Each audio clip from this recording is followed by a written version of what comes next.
बिस्मिल्लाहिर्रहमानिर्रहीम। अस्सलाम वालेकुम नादरीन, आप यूट्यूब चैनल देख रहे हैं। मैं इमरान खान हूँ। नादरीन, सबसे पहले हम कोयटा की ही बात करेंगे, बलूचिस्तान की बात करेंगे। कोयटा का जो कोयला फाटक है उसके पास मुजाहिरीन का धरना अभी भी जारी है और उनके साथ मैयतें भी हैं। उन्होंने शहदा को अभी तक दफनाया नहीं है और ये शहदा वो हैं जो कौम के ऊपर कुर्बान हुए। पहली मरतबा ऐसा हो रहा है कि जिन पुलिस एहलकारों ने कौम के लिए कुर्बानी दी है, वतन के लिए कुर्बानी दी है, उन्हीं की लाशें रख के उनके घर वाले एहतजाज करने के लिए बैठे हुए हैं। देखें, इससे पहले याद रखिएगा कि जहां पे दहशतगर्दों ने किसी को मारा और वो कोई आम लोग थे तो वो एहतजाज करने के लिए बैठे।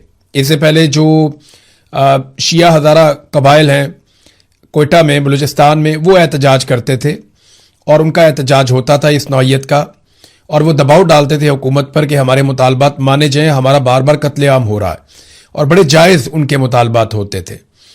इसी तरह से मुख्तलिफ जगहों पे जब रियासत जुल्म करती है किसी के साथ तो लोग लाश सड़क पे रख के एहतजाज करते हैं। अब यहां बड़ी अजीबोगरीब चीज़ हो गई है कि जो सरकारी मुलाजमीन हैं, पुलिस वाले हैं, उनकी लाशें लेकर लोग सड़कों पे बैठे हुए हैं। और फार्म 47 की जो जाली हुकूमत बनाई गई है वो इतनी बेहिस है कि वो आवाम के दुख और तकलीफ से मुकम्मल तौर पर लाताल्लुक लग रही है। अब ये जो कोयला फाटक है कोयटा में, इसके मनाजिर में देख रहा हूं, मेरे सामने इधर स्क्रीन पे मौजूद हैं। यहां हजारों लोग मौजूद हैं इस वक्त, रात के वक्त, और लोग एहतजाज कर रहे हैं। लोग अपने मुतालबात मनवाना चाहते हैं और इनसे बात करने के लिए कोई नहीं आ रहा। मैयतें जो हैं वो वहां पे मौजूद हैं। इसके बावजूद हुकूमत में बहुत बेहिसी है। आसिम मुनीर साहब आए, शहबाज शरीफ साहब आए, प्राइवेट जेट्स के अंदर आए, लेकिन इन लोगों को मिले नहीं, इनके मुतालबात सुने नहीं, क्योंकि मामला बड़ा संगीन नौइयत का है। और ये चीजें मैं आपके सामने रख देता हूं। बीबीसी ने इसके ऊपर लिख दिया बाकायदा। पाकिस्तान के मीडिया को तो लिखने की कोई इजाजत ही नहीं है। ना पाकिस्तान का मीडिया लिख सकता है, ना टीवी चैनल्स के ऊपर बोल सकता है। और पाकिस्तान में जो भी सहाफी इसको रिपोर्ट करेगा उसके साथ क्या होगा, जो सौराब बरकत के साथ हुआ, जो इस वक्त रजी ताहिर के साथ हो रहा है, या जो अहमद फरहाद के साथ हुआ। ये हसास तरीन मामलात हैं और इन पे बात करना बहुत जरूरी है। अगर आप बात नहीं करेंगे तो पाकिस्तान का नुकसान होगा।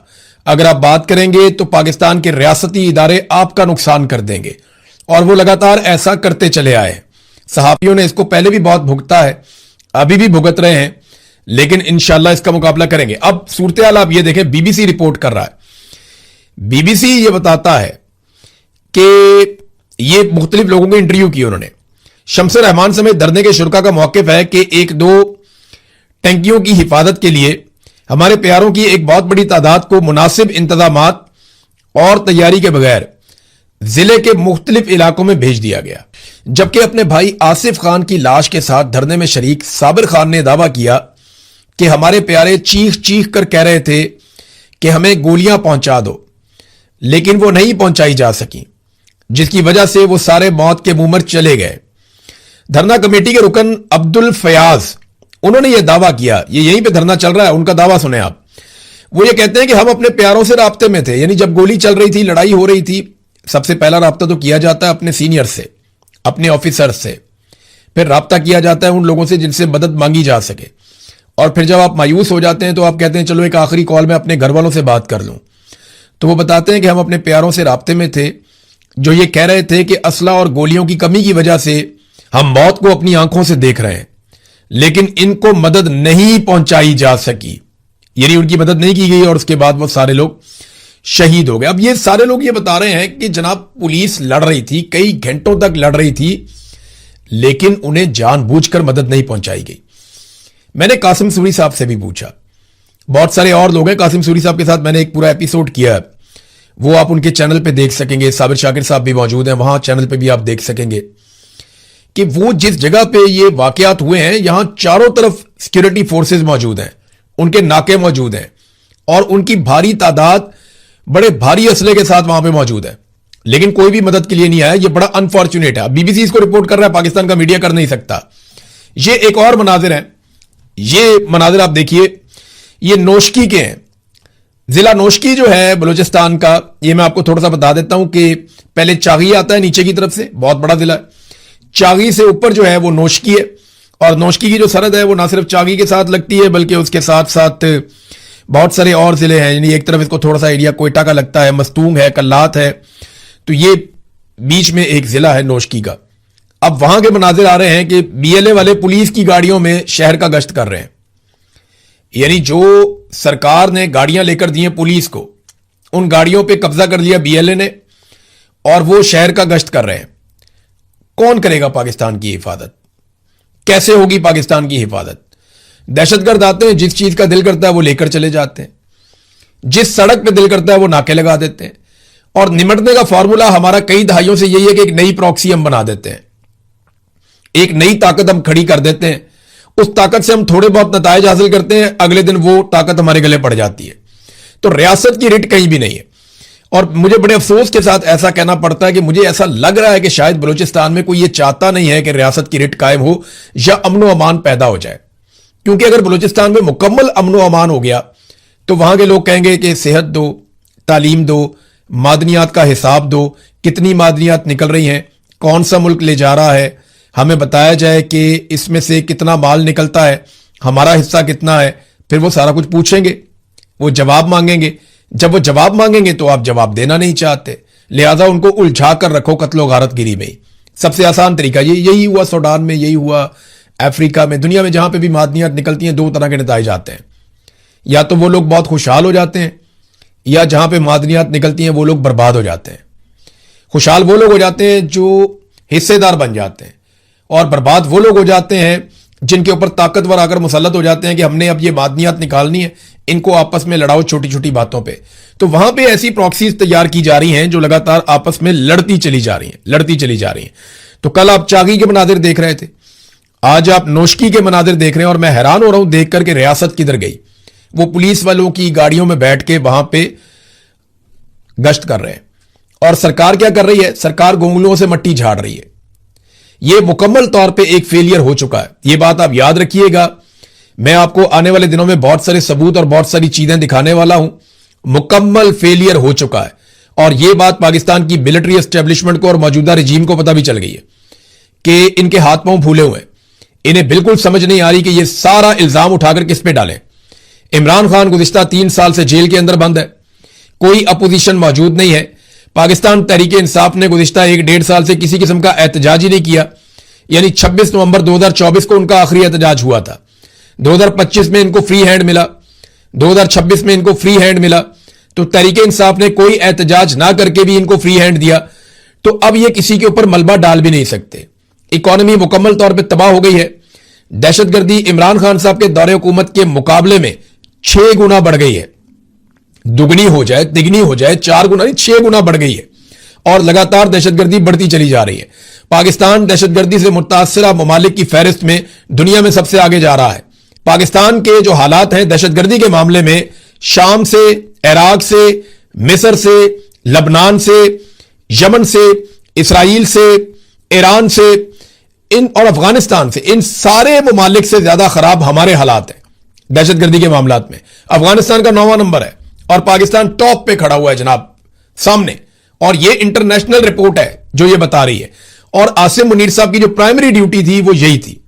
अब गोगलों से मट्टी झाड़ने के लिए हुकूमत ने फैसला किया कि कुछ वज़रा को रद्द-बदल कर दिया जाए, यानी एक वजीर के कपड़े उतार के दूसरे को पहना देंगे, दूसरे के उतार के तीसरे को पहना देंगे। मे भी मोहसिन नकवी का दिल कर रहा हो वजीर खारजा बनने का, तो उसका यूनिफॉर्म बना दिया जाएगा किसी और को, और वजीर दाखिला कोई और बन जाएगा, और वजीर खारजा के कपड़े उतार के मोहसिन नकवी को पहना दिए जाएंगे। बहुत मुमकिन है, बहुत मुमकिन है। ये खेल ऐसे ही खेलते हैं, रद्द बदल कर रहे हैं, कुछ नए चेहरों को कहते हैं जी शामिल किया जाएगा, और वजीर आजम ने कोई मुशावरत मुकम्मल कर ली। ये सब धोखा है, सब धोखा है। पीएमएलएन ने अपनी सारी ताकत लगाई है, अपने सारे लोग इसके अंदर लगाए, लेकिन क्योंकि अवाम की जानिब से कोई लिजिटमेसी नहीं थी, अवाम की जानिब से इनको वोट नहीं मिले हुए थे, अवाम का मैंडेट और अवाम की सपोर्ट इनके साथ नहीं थी, इसलिए ये हर मैदान में फेल हो गए, ये कामयाब हो नहीं पाए। और आसिम मुनीर साहब और उनकी पूरी टीम मुकम्मल तौर पे फेल हो चुकी है। अब देखना यह है कि ये सरेंडर कब करते हैं, क्योंकि इन्हें आइडिया हो गया अगर हालात यही चले ना तो एक दिन ऐसा आएगा कि ये तनख्वाह देने के भी काबिल नहीं रहेंगे। 20-20 अरब रुपए से ज्यादा एक एक दिन में पाकिस्तान ने कर्जा लिया है। इतना कर्जा पाकिस्तान ने तारीख में कभी नहीं लिया जितना कर्जा इन 4 सालों में आसिम मुनीर साहब के दौर में पाकिस्तान ने ले लिया। पाकिस्तान के तमाम आर्मी चीफ मिलकर इतना कर्जा नहीं ले सके जितना कर्जा अकेले आसिम मुनीर साहब ने ले लिया है।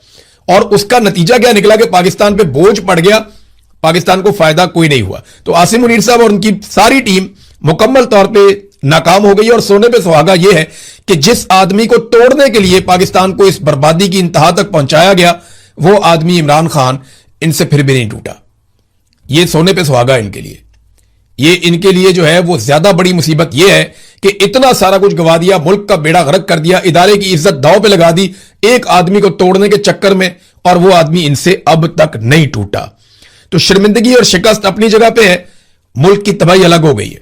ये इन्होंने किया पाकिस्तान के साथ। और देखें, असल तब्दीली अगर आपने करनी है ना, तो वो पाकिस्तान की मिलिट्री एस्टेब्लिशमेंट को सोचना पड़ेगा उस तब्दीली के लिए। वो तब्दीली सियासतदानों में करने से कोई फायदा नहीं है। वो तो एक इलेक्शन होगा, सियासतदानों की नई लौट आ जाएगी, अवाम के मैंडेट वाली हुकूमत आ जाएगी, एक इलेक्शन होगा, सारी चीजें ठीक हो जाएंगी। लेकिन मिलिट्री एस्टेब्लिशमेंट को यह सोचना है कि क्या इसी गंदे रस्ते पे उन्होंने चलना है, या उन्होंने ऐसे नासूरों से जान छुड़वानी है जो इस गंदे रस्ते के ऊपर लीड कर रहे हैं, पूरे इदारे की बदनामी का बायस बन रहे हैं। अब हामिद खान साहब ने एक स्टेटमेंट दिया, और एक स्टेटमेंट दिया है लतीफ खोसा साहब ने। मुझे दोनों का स्टेटमेंट सुन के हैरत हुई है, क्योंकि दोनों ने आसिम मुनीर साहब को बराह रास्त निशाना बनाया। जरा दोनों का स्टेटमेंट आप सुने, पहले हामिद खान साहब का सुने, फिर आप सुने लतीफ खोसा साहब का। और इससे मुझे एक तो अंदाजा हो रहा है कि नवश्ता दीवार पे क्या लिखा है वो तो मैं अब पढ़ पा रहा हूं। और ये बड़े समझदार, बड़े घाघ लोग हैं, इनको भी आइडिया हो गया है कि मुकम्मल फेलियर हो चुका है पाकिस्तान की मिलिट्री एस्टेब्लिशमेंट का मौजूदा रजीम के साथ मिलकर। अब इनके पास कोई ऐसा रास्ता नहीं है और कोई ऐसा बहाना भी नहीं है कि ये उठाकर किसी और के ऊपर डाल दें। तो पहले आप ये सुने कि हामिद खान साहब, जो बड़े मोहतात आदमी है, वो क्या कह रहे हैं। इंडिया ने नाजायज हमला किया था हमारे मुख्तलिफ शहरों पर और मुख्तलिफ ठिकानों पर, हम उसके खिलाफ है, उसमें पीटीआई का में कोई दो आरा नहीं है। लेकिन ये क्या कर रहे हैं, उसके बाद मौसूफ फील्ड मार्शल बन गए। फील्ड तुमने क्या किया, काम दिखाया हमारी एयरफोर्स ने, या तो उसके हेड को फील्ड मार्शल बनाते खुद के फील्ड, और फिर उसके बाद उसका फायदा उठा के आईनी तरमीम करके 5 साल के लिए अपने आप को एक नया ऑफिस पर बिठा लिया। तो हम इसलिए कहते हैं कि देखिए, जो भी अगर कोई आर्म फोर्सेस काम करती है, हम सब आर्म फोर्स के साथ हैं, पाकिस्तान की फौज है, पाकिस्तान की एयरफोर्स है, नेवी है, हम सब साथ हैं, लेकिन उसका सियासी फायदा नहीं उठाना चाहिए। आसिम मुनीर साहब ने फौज का और जंग का सियासी फायदा उठाया और अपने आप को फील्ड मार्शल बना लिया। हालांकि इनका उस जंग में कोई किरदार नहीं था, असल में तो एयरफोर्स ने लड़ाई लड़ी थी, लेकिन इन्होंने सियासी फायदा उठाया और आईनी तरमीम के जरिए से अपने आप को न सिर्फ फील्ड मार्शल बना लिया, बल्कि 5 साल के लिए नौकरी पे अपने आप को दोबारा बिठा लिया। ये हामिद खान साहब हैं। अब सुने लतीफ खोसा साहब हैं, वो क्या कह रहे थे, ये सुने आप। तो तीनों अफवाज के जो सरबराहान है उनका भी, और सदर साहब कहते हैं ताहयात इस्तिस्ना है, यानी वो मरने के बाद भी उनसे कोई नहीं पूछ सकता। वो आईन को तोड़ दें, आर्टिकल 6 किधर गया, आईन किधर गया? आर्टिकल 6 तो कहता है जो भी खिलवाड़ करेगा आईन के साथ उसको सजाए मौत होगी। सबसे बड़ा है और एक वाहिद जुर्म है जो आईन के अंदर दर्ज है, वो आईन से खिलवाड़ है, इसलिए कि वो पाकिस्तान के 25 करोड़ अवाम की जिंदगियों का अहाता करता है और वो सारे जो है निजाम उसके ऊपर चलता है। सो उसको इतना ज्यादा किया गया, लेकिन आईन में ये 27वीं तरमीम करके उसको खत्म कर दिया गया माशाअल्लाह। अब सरबराहान जो मर्जी आईन पे के साथ करे, तोड़े, ये 28वीं तरमीम में अपने आप को जो है सदर पाकिस्तान बना दे, मर्जी के साथ बैठ जाएं, जो मर्जी करें, इन्होंने उसी तनख्वाह पर काम करना। तो ये देखें, बड़ा खौफनाक खेल खेला जा रहा है। ये अभी और भी इन्होंने बातें की हैं, बड़ा खुल के, बड़ा वजाहत के साथ इन्होंने कहा जी कि ये जो इस्तिस्ना लिया गया है, ये इस्तिस्ना आइन के मुताबिक है ही नहीं, क्योंकि ये आइन के आर्टिकल्स की खिलाफ वर्जी है। मैं पहले भी आपको कह चुका हूं कि पाकिस्तान का जो पूरा आइन है वो करारदाद मकासद के ऊपर खड़ा है, और करारदाद मकासद क्या है कि मुल्क के आइन में कोई एक भी ऐसी चीज शामिल नहीं की जा सकती जो इस्लामी शरीयत के खिलाफ हो या इस्लामी उसूलों के खिलाफ हो। तो ये तो इस्लाम ही नहीं मानता इस्तिस्ना में। नबी अकरम सल्लल्लाहु अलैहि वसल्लम ने अपनी साहबजादी के लिए बोला, वहां भी इस्तिस्ना नहीं था कि अगर मेरी बेटी भी ऐसा करती तो मैं हाथ काट देता। हजरत उमर फारूक रज़ी अल्लाह तआला ने अपने बेटे को सजा दी, और सहाबा इकराम ने अपने लिए इस्तिस्ना नहीं लिया, अपनी जात के लिए इस्तिस्ना नहीं लिया। हजरत उमर फारूक से वहां पे पूछा कि भाई ये कुर्ता आपका, ये दूसरी चादर कहां से आई? उन्हें जवाब देना पड़ा। लेट हो गए मस्जिद में, تو وہاں پوچھا گیا کہ بھئی ہم انتظار نہیں کر سکتے آپ کا, جواب دینا پڑا. تو جب خلفائے راشدین جواب دے تھے تو پھر یہ کون لوگ ہیں؟ یہ اسلامی اصولوں کے بھی خلاف ہے کہ آپ نے آئین میں ایک ایسی شک شامل کر دی ہے جو اسلامی روح سے متصادم ہے. یہ تو اڑ جائے گی جیسے یہ نوکری سے جائیں گے نا, یہ سوال ہی پیدا نہیں ہوتا. جس دن عاصم منیر صاحب جائیں گے یہ استثناء والی کہانی ختم ہو جائے گی اور یہ کسی کام نہیں آئے گی. یہ پورا پاکستان کیا دنیا کا ہر آدمی جانتا ہے, اور جو قانون کا چھوٹا سا طالب علم ہے نا اس کو بھی آئیڈیا ہے کہ اس استثناء کے پیچھے ہے کیا. تو حامد خان صاحب نے اور لطیف کھوسا صاحب نے جو باتیں کی ہیں نا, اس سے مجھے آئیڈیا ہو گیا ہے کہ ملٹری اسٹیبلشمنٹ کے حالات ان دونوں نے بھی پڑھ دیے ہیں اور باقی لوگوں نے بھی پڑھ دیے ہیں. جو کشمیر میں ہو رہا ہے وہ ایک بہت بڑی شرمندگی ہے. وہ کشمیری جو ہمیشہ بھارت کے خلاف احتجاج کرنے کے لیے نکلتے تھے, اتنی بڑی تعداد میں کبھی وہ بھارت کے خلاف احتجاج کرنے کے لیے نہیں نکلے جتنی بڑی تعداد میں وہ عاصم منیر صاحب کی پالیسیوں کے خلاف نکلا ہے. پاکستان کے سفارت خانے کے باہر, پاکستان ہائی کمیشن کے باہر جتنی بڑی تعداد میں وہ نکلے وہ عاصم منیر صاحب کی پالیسیز کے خلاف نکلے. وہ نریندر مودی کی پالیسی کے خلاف اتنی بڑی تعداد میں نہیں نکلے جتنے عاصم منیر صاحب کی پالیسی کے خلاف نکلے. یہ ساری چیزیں پاکستان کے اداروں کو کیلکولیٹ کرنی پڑیں گی کہ صرف ایک آدمی کی نوکری, اس کے استثناء, اس کی ضد کے لیے, اس کے مفاد کے لیے یا اس کو بچانے کے لیے کیا پورے پاکستان کے اداروں کی قربانی دی جا سکتی ہے؟ سوال ہے. اس کا جواب اپنے گریبان میں دیکھ کر خود ہی پوچھ لینا چاہیے, اپنے آپ سے پوچھ لینا چاہیے. ملک کیوں نہیں چل رہا اس کی وجوہات بھی ہیں. دیکھیں میں آپ کو ایک خبر بتاتا ہوں, یہ سادی سی خبر ہے لیکن اس کے اندر بہت ساری چیزوں کا جواب ہے. ایف بی آر میں اربوں روپے کی ٹیکس بے ضابطگیاں ہوئی ہیں اور کم وصولیاں کی گئی ہیں. باقاعدہ نشاندہی کی گئی تھی آڈٹ رپورٹ کے اندر, اور اس میں یہ کہا گیا تھا کہ 223 ارب 34 کروڑ کی ریکوری کرنی ہے, اس کی نشاندہی کی گئی تھی. لیکن اس میں ریکوری کتنی ہوئی؟ 43 ارب کی, یعنی 350 ارب سے زائد کی ریکوری ایف بی آر نے کی نہیں. اور یہ ایک کہانی نہیں ہے, ہر جگہ پہ کھانا خراب ہو گیا ہے. انہوں نے کیا یہ ہے کہ عوام کو ہر جگہ پہ کٹ لگایا, عوام کے اوپر زیادہ ٹیکسز لگائے, بجلی کے اندر عوام کو رول کے رکھ دیا, گیس کے اندر عوام کو رول کے رکھ دیا, اور ساتھ ساتھ پیٹرول سے انہوں نے عوام کی جیبیں کاٹی. اور جو جگہ جہاں ان کا داؤ لگا انہوں نے عوام کو لوٹا. کبھی شوگر مافیا کے ساتھ مل کر, کبھی گندم مافیا کے ساتھ مل کر, کبھی آٹا مافیا کے ساتھ مل کر, ہر مافیا کے ساتھ مل کر انہوں نے عوام کی جیبیں کاٹی اور اپنی جیبیں انہوں نے بھری ہیں. مثال کے طور پہ 4 سال پہلے سینٹ چلانے کا جو خرچہ تھا 5 ارب روپے تھا عمران خان صاحب کے دور حکومت میں, اور اس بجٹ میں وہ خرچہ 10 ارب روپے رکھا گیا, یعنی دگنا کر دیا 4 سال میں. ان کو تو چاہیے تھا کم کرتے نا. شہباز شریف نے کہا تھا کہ ہم خرچہ بچا رہے ہیں, ہم کفایت شعاری کی ایک مہم چلا رہے ہیں. تو جس وقت یہ کفایت شعاری کر رہے ہیں تو عمران خان صاحب کے دور کا 5 ارب کا خرچہ بڑھا کے 10 ارب کر دیا انہوں نے. قومی اسمبلی کا خرچہ